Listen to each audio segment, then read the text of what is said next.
Merci beaucoup Jean-Louis, c'était très riche. Je pense pas que tout le monde s'attendait à avoir autant d'images en si peu de temps. Et voilà, maintenant, l'idée c'est d'échanger avec vous si des personnes en public ont des questions. Je serai Ouais, bah, je suis les là pour jambes de ça. ce micro.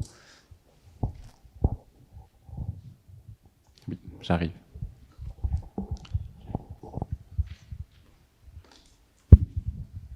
Merci beaucoup, c'était très intéressant. Moi, ce qui m'a beaucoup intéressé, c'est quand vous avez parlé au tout début du coup de votre carrière, j'ai cru comprendre. Donc, quand vous preniez des photos des ouvriers dans leurs usines et de leur état, dans leurs conditions de travail, et que après vous alliez montrer ça aux syndicats. Et du coup, je serais un peu intéressée pour avoir des précisions, pour savoir si c'était pour revendiquer des meilleures conditions de travail, etc. Et aussi peut-être pourquoi du coup vous avez arrêté ça. Est-ce que c'est à cause de la désindustrialisation ou voilà. Merci. Non, il y a deux choses. Vous m'entendez là? Oui. Il y a deux choses. Quand j'ai commencé, c'était au Canada. Et je voulais rentrer dans les usines. Et je n'arrivais pas à rentrer dans les usines, évidemment. Hein. Et j'allais aux manifestations. J'étais très, très actif politiquement à ce moment-là. Enfin, encore maintenant un petit peu, mais j'ai un peu vieilli. Et donc, j'ai rencontré des syndicalistes. Et je leur ai dit, c'est quand même incroyable, j'arrive pas à rentrer dans les usines. Et eux m'ont dit, mais attends, appelle-moi, tu vas voir que tu vas rentrer. Puis en fait, effectivement, je suis allé à l'usine, demander est-ce que je peux faire des photos. Le patron m'a dit ah non. Donc j'ai appelé le syndicaliste qui est revenu lui dire qu'il ne peut pas faire des photos. Et le patron a dit si, il n'a pas compris. Et donc j'ai commencé à rentrer comme ça. Et l'idée, c'était de photographier ce qui se passait, parce qu'on ne voit pas ce qui se passe à l'usine, c'est un endroit secret. Personne n'y rentre s'il n'y travaille pas. Moi, j'avais travaillé, j'avais jamais tenu. Hein. J'ai travaillé, quand j'ai tenu, le plus que j'ai tenu, c'est 15 jours. Et je m'endormais parce que je m'ennuyais au travail, quoi, et que ça ne m'allait pas. Et du coup, le travail, c'était, d'une certaine façon, montrer la dignité de la classe ouvrière. Et montrer la classe ouvrière. Et donner les photos aux gens, et donner les photos aux syndicats en me disant, eux, peut-être qu'ils sauront quoi en faire. Et après, quand je suis rentré en France, ça ne marchait pas comme ça. Les syndicats, d'abord, ça les intéressait beaucoup moins. C'était quelque chose de complètement nouveau pour eux. Ils ne comprenaient pas qu'on ait envie de photographier dans des usines. Et donc là, j'ai décidé que je rentrais. Et je suis allé dans des usines qui étaient particulièrement, où les conditions de travail étaient particulièrement épouvantables. Et où, par exemple, il y a une usine. Alors ça, c'est d'une certaine façon, c'est le gros coup. Mais d'une autre façon, ce n'est pas un gros coup. C'est dans une usine de tissage où je suis allé. Alors, on était avec un copain, on allait à deux. Et le copain, en fait, il faisait un peu il détournait l'attention. C'est-à-dire que moi, je travaillais, je faisais des photos, et lui, il faisait semblant de faire des photos, il faisait des photos. Et comme ça, s'il y avait un chef ou quelque chose comme ça qui venait, moi, je pouvais continuer à travailler pendant un moment, pendant qu'il occupait. Et là, dans cette usine-là, c'était uniquement des femmes. Il y avait 2 ou 3 hommes, mais qui étaient des chefs. Et les femmes, elles travaillaient des fois depuis 15 ans, 20 ans, et le patron les changeait de poste. Et donc, à chaque fois qu'elles changeaient de poste, elles étaient à nouveau apprenties, payées comme apprenties. Et donc, on a commencé à faire des photos, et puis on allait à la sortie de l'usine, on allait au bistrot, on donnait les photos, et puis on discutait des conditions de travail. Et puis à un moment donné, à force de discuter, et on est resté quand même longtemps, parce qu'il y avait une situation vraiment épouvantable. Et à force de discuter, à un moment, il y a 2 de ces femmes qui ont dit on monte un syndicat. Et en fait, ça a été la fin. C'est-à-dire que le patron, il a dit un syndicat, je ferme. Et l'usine a fermé. Et c'était la seule usine du village. Donc, voilà. Donc, à Retournac. Et en fait, cette histoire-là, c'est aussi comment il faut faire attention aux choses qu'on fait. Moi, ça m'a vraiment secoué que ces femmes, parce qu'elles avaient osé protester, se retrouvent... Alors ça, c'est dans les années 76, 77. C'est vieux. Dans la métallurgie, les petites usines de métallurgie, c'était pareil. Il y avait une usine de faux à Pont-Salomon où ils faisaient des faux comme au Moyen-Âge. Il y avait une roue à aube dans la rivière et un martinet qui était en bois avec une masse en fer et qui était alimenté par... En fait, la roue avait des petites je ne sais pas comment on peut appeler, des petites baguettes, des petites choses. Et ça tapait sur le martinet, donc ça le levait, il retombait par son poids. Et donc, comme ça, il martelait les faux. Il chauffait l'acier et il martelait les faux. Un travail complètement artisanal. Hein. Et alors, il travaillait dans des conditions de froid, de poussière, enfin, et extrêmement mal payé. Et obligation d'aller à la messe. Voilà. Donc ça, c'est 76, 77. Donc c'était un petit peu révoltant tout ça. Et puis après, ben, ça a un peu changé parce que ces usines ont petit à petit disparu. Et puis je me suis intéressé à des plus grandes industries. Voilà. Et j'ai continué, hein, je continue. Là, je suis à Mulhouse pour ça. Il y a eu un gros problème économique à Mulhouse avec beaucoup d'usines qui ont fermé. Puis apparemment, ça redémarre, mais ce n'est pas la même industrie qui redémarre. Donc ça m'intéresse bien de voir ce passage de l'industrie finalement post-19e à une industrie post-20e, quoi. Voilà, c'est le prochain travail. Mais cette idée de ramener les photographies, ça reste. Je continue à le faire. Les usines où j'ai travaillé, j'ai ramené systématiquement des portraits aux ouvriers.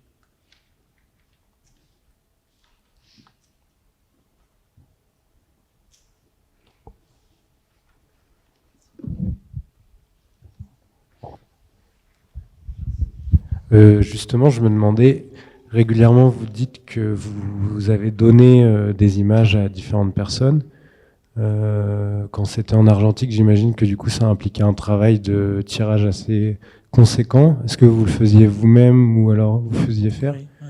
Et surtout, je me demandais quel statut vous donnez à ces images qui, j'imagine, doivent être plus petites, pas forcément encadrées. Pas toujours. Pas toujours. En fait, il y a le statut que je leur donne, c'est des originaux. Et c'est des vrais originaux. C'est des vrais tirages. C'est des vrais beaux tirages. C'est pas des choses que je faisais en vitesse.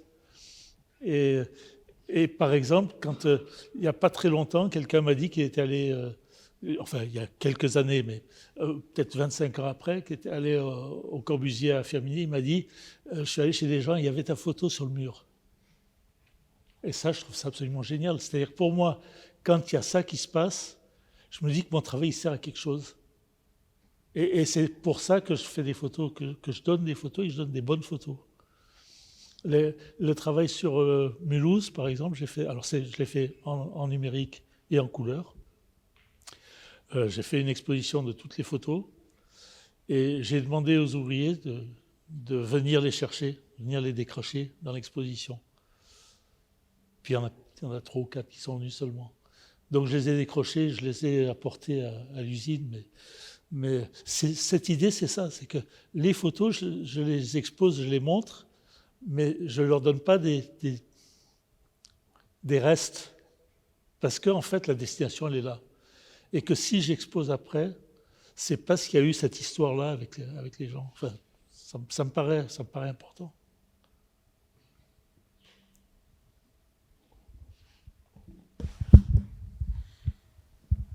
Lorsque dans le cadre des commandes qui vous ont été faites, vous êtes arrivé dans des villes que vous ne connaissiez pas encore, que vous avez découvertes, est-ce que vous avez d'abord accordé un grand temps de découverte sans forcément photographier et pour prendre le temps de après poser votre regard, ou est-ce que vous avez posé votre regard via l'appareil pour après conscientiser ou on va dire... Là, j'ai pas d'appareil.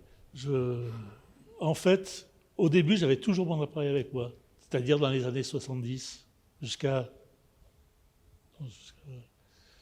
75, 76, 77.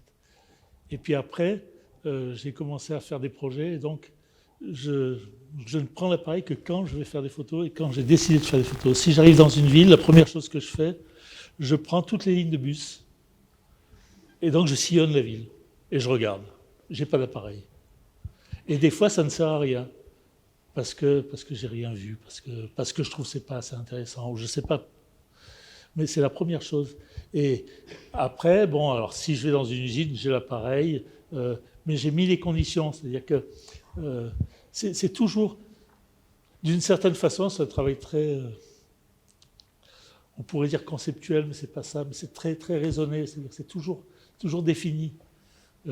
Quand je fais des portraits de gens chez eux, les conditions sont toujours les mêmes. Et ça, en fait, c'est pour ça, parce que ça permet de comparer les images. Si c'est toujours pris dans les mêmes conditions, si moi je ne change pas, le monde devant peut changer. C'est un peu cette idée. Et je trouve que c'est important de réfléchir, c'est-à-dire de regarder, de réfléchir et de dire là, je vais faire telle photo. Et en faire une, en faire deux. Et c'est comme ça qu'on ne se retrouve pas, surtout maintenant avec le numérique, on ne se retrouve pas avec 250 photos dont on ne sait pas quoi faire parce qu'on n'a jamais le temps de les regarder toutes.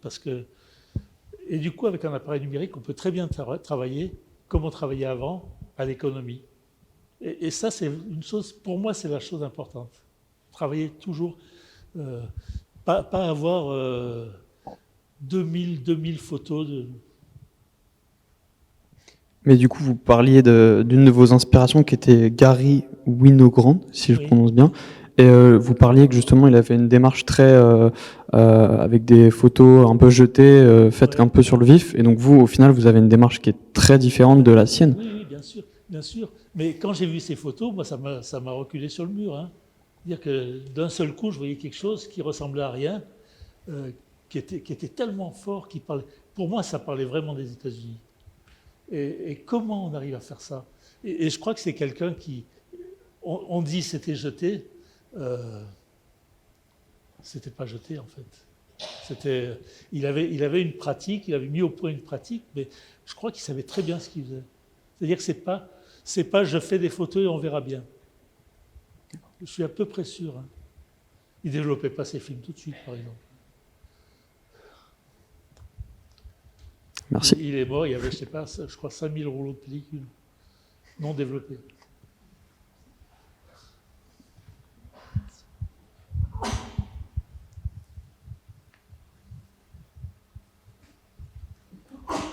Est-ce que quelqu'un a une autre question? Madame? C'est pour rebondir sur ce que le jeune homme te demandait par rapport à ta préparation quand tu arrives dans une ville, justement. Est-ce que tu fais des recherches en amont aussi et sur l'historique de la ville et surtout sur sa carte? Est-ce que tu as recours aussi aux plans, aux cartes? Ah oui. Ça, j'essaye. En fait, quand je vais travailler à un endroit, je sais pourquoi j'y vais. C'est-à-dire que quand j'ai déménagé pour aller à Mulhouse, je savais pourquoi je voulais aller à Mulhouse. Parce que j'avais suivi un petit peu l'actualité, je savais ce qu'il y avait comme type d'usine, etc. Donc le choix, il était délibéré et je ne pouvais pas faire ce travail si j'étais en dehors de la ville.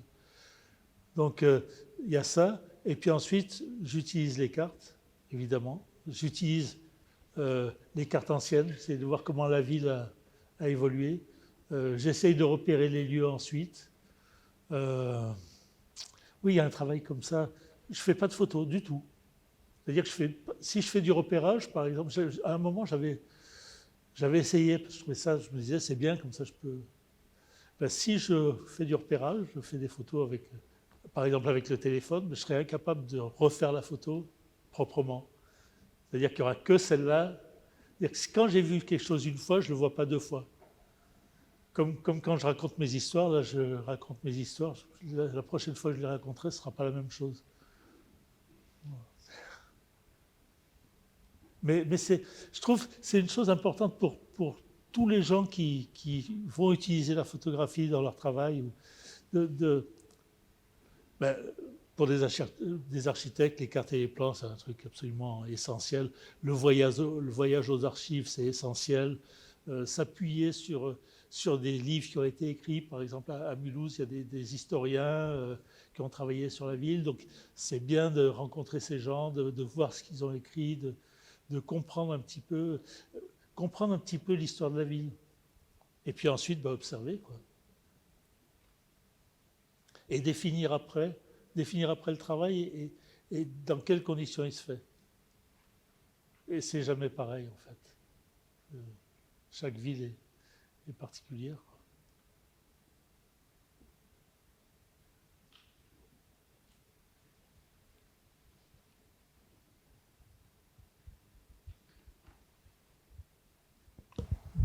Une autre question, une intervention? Non. Bon, eh bien. Je propose qu'on se lève tous et qu'on boive un verre. Merci beaucoup.